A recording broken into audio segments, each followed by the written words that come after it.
龙田国小太鼓队以精彩演出庆祝学校78岁生日。活动这天除了校庆以外，另外一件值得庆祝的代志，就是新的校舍进士路要来重建启用啊！市长委特伫致辞时，首先感谢龙田国小校长以及老师对着教学顶面的用心，也感谢立委郭国文伫国会上的努力，替台南市争取教育经费，以及3位在地议员积极争取牛电付款顶面的帮忙。龙田国小不管在跑道，不管在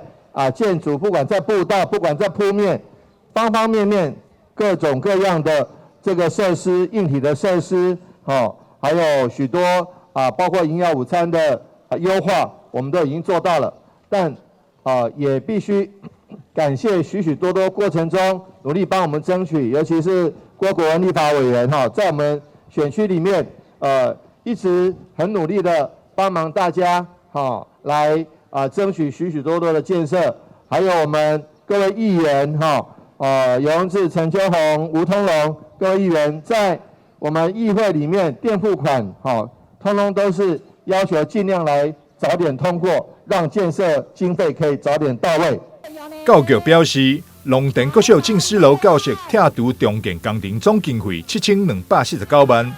兴建地上3层楼校舍，包含一般教室15间、便所4间、楼梯以及连接走廊等，